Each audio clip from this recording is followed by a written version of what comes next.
would like to thank all our speakers for coming tonight. Professor John Marenbon has to go, so I'd like all the audience to thank him for attending.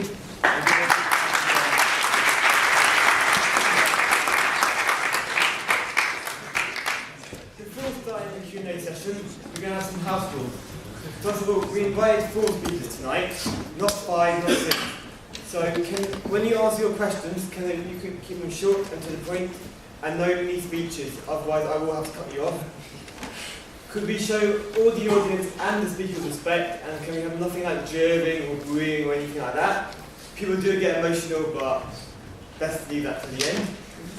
And we're going to answer it in sets of 3 questions, so we can get through as many as possible. So I'd like to open the floor to any questions, and can you please direct which speaker or slide you'd like them to answer?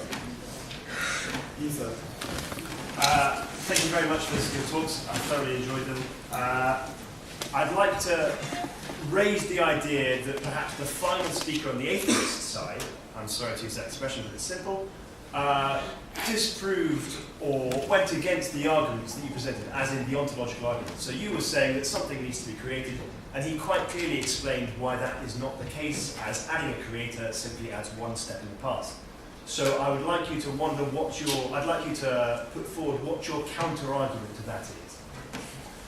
Thank you. Next, any more questions? You, sir. So I suppose this is to the atheist side.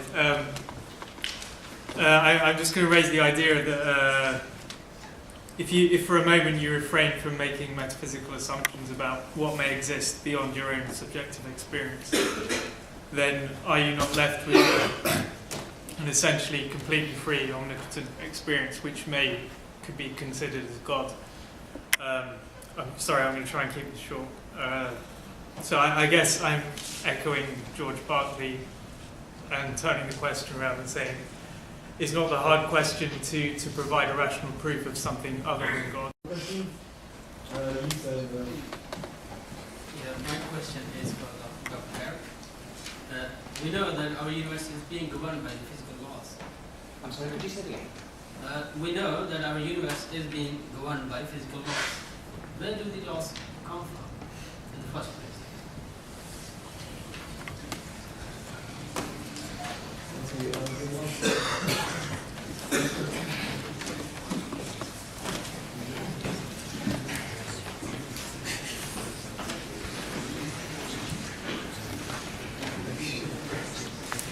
Sorry, my response. The question is one that was inevitably going to come up today, because this is the key contention that always takes place in this discussion. When the cosmological argument, as Derek called it, is raised, then the key counter-question that comes is always that. But if you don't mind me saying, your question was ontological, and there was no ontological argument on this side. Just to make it clear, in your question you used the phrase ontological, and we didn't use an ontological argument. Just a point of note. Can I counter that to say you said a creation needs a creator? So that's what you mean is the ontological argument. So the one step in the past, that was the phrase that you used, I wrote that down. Let's address this. The argument generally is that this is special pleading from our side. Yeah? That's the argument generally, isn't it? Yeah. So I would like to explain how I've tried to formulate the argument and why, and maybe that will explain it to you. I brought up this discussion because I needed a device, a rhetorical device, so that I could show that this reality could not have come into existence by itself. That's what I'm trying to discuss. That this reality could not have come into existence by itself and it had a beginning. Now the question that comes up is what comes before it, if anything. Yeah, that's the question that comes up. And so we're not saying that something came before it which is exactly like this reality, because then this reality hasn't ended. We're saying that there was a beginning. This reality has a beginning. And as soon as you establish that there's a beginning, and as soon as you establish that this thing could not have brought itself into existence, what is your rational? And remember, we return to the framework set up by Omar. What is the rational conclusion? Did it bring itself to existence? Well, it can't. Hasn't existed forever. What is the response? What we're trying to do is show you that this reality could not have brought itself into existence and had a beginning. As soon as you come to that, what's the rational conclusion?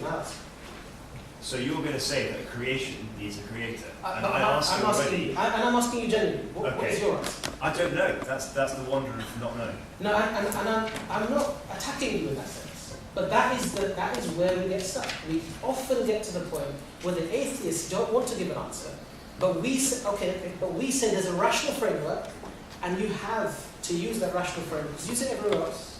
You use it when you go to the toilet. You use it when you see the flush. You use it when you see the toilet paper. You use it when you see the lock.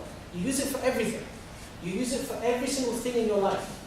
But the one question where it will not be used by, and I hate to use the phrase atheist, after Derek is, okay, that's fine, is this one question. And I've got to ask, and this is a question that I've got to put to the atheist side. Why is it that rational thinking goes out of the window on this question? Why, on this question, does it go out of the window? Here, you need to use rational thinking. Something that had a beginning did not make itself. What is the rational conclusion? It's not irrational to say you don't know. Well, okay, if that's your answer, fair. But what do we come to as a conclusion when we have a rational thinking process? When we have a rational thinking process that something had a beginning, didn't break itself, what do we think? Did it come into existence by itself? Did it create itself? Did something make it? Did something cause it? And this is in this reality. Now what happens before it is a separate question. And you cannot, and I, with respect I say cannot, not should not, cannot make sense of what is outside of this reality without the same thing that we talked about with this, which is some reality that you can sense, some experience, some memory. All you can do is say that this reality necessitates, because of its limitation, a creator. That's our argument.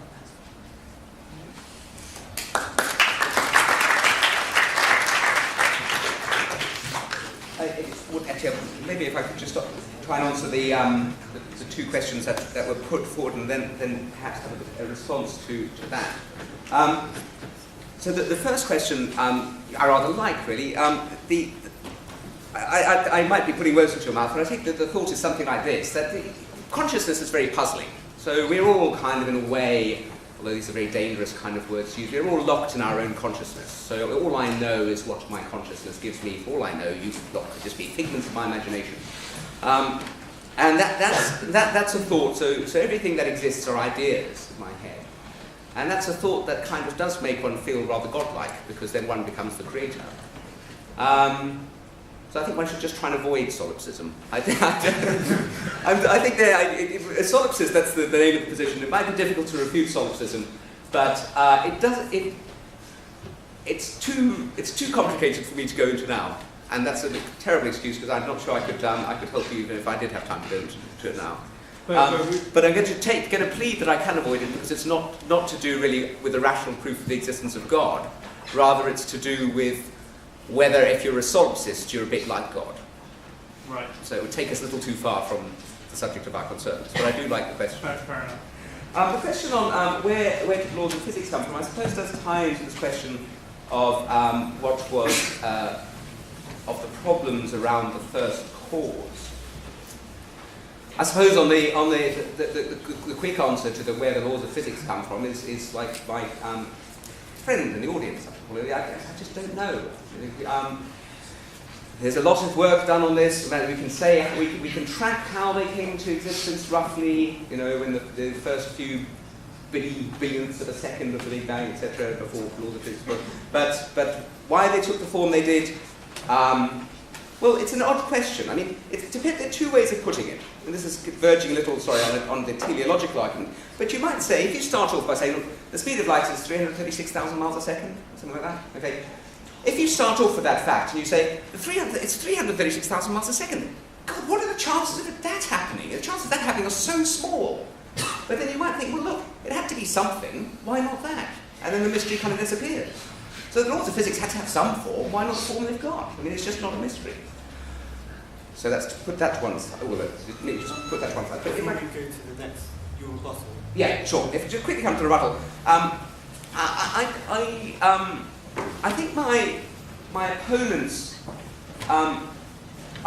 their position is one which I feel has a certain tension to it, because quite rightly they want to stick in empirical reality stuff we know. I'm absolutely bona fide with that. Apples, science, walls, everything, absolutely love it. But the problem is that in order to evade the problem of, well, if there's a problem with the first cause, how does it help in giving an earlier cause? It just doesn't, because exactly the same problem arises. The answer given, quite rightly, it's the answer I'd give if I were in your position, is, oh well, that thing that came before the first cause can't be part of material reality, because if it is, it's just another cause. So it's not part of material reality, but now we've got a very straight view. We have a problem, which we all think is a problem. I don't know anybody who doesn't think it's a problem, but what happens at the beginning of the universe? The solution to that is there's something that's not part of material reality that causes the first cause. But then I think you get back to the problems that I have with religion, which I tried to outline in my discussion, which is now I just don't know what's been talked about. Hume said, the cosmological argument works very well, but it goes by analogy, as I believe the speakers presented it, and quite rightly too. Look around you. Every event has a cause. This is nice, bold Humeism. Every event has a cause. Therefore, the first cause must have a cause. Except, the cause of the first cause isn't a cause like any event you've ever seen before. It's a completely different cause. And you think, well, that argument just doesn't hang together. Either there's reason to think there's a first cause because there are causes around with us, in which case it's got to be like that. But it can't be like that. Well, in that case, there's no analogy. So, I don't think the argument plays.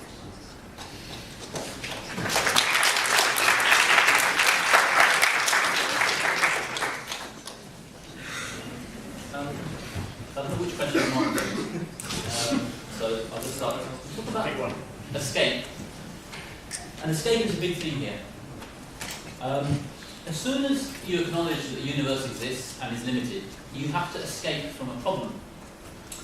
Now, you can either escape from the problem by proposing a cause of the universe, or you can escape by saying, I don't know.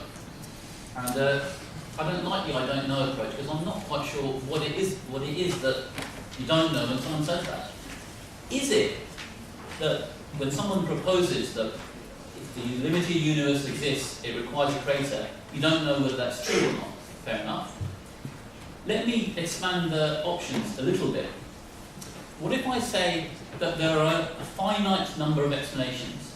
The explanations that Hasan gave. Either the limited universe existed forever, or the limited universe created itself, or there's some sort of mutual dependency amongst limited things, or there's a creator. Those are the four options. Now, do people agree that those are the only four options? Or can you deny that? Or you don't know that either? And how long can we extend this I don't know chain for? Whether we like it or not, remember we don't want to talk about emotion. If the only way out, because reality kind of traps us, reality exists, so we have to find an explanation, because it's there. And if the only way to explain reality is a creator whose nature is different from the reality, if that is the only way, whether we like it or not, whether it emotionally appeals to us or not, either accept it or come up with an alternative.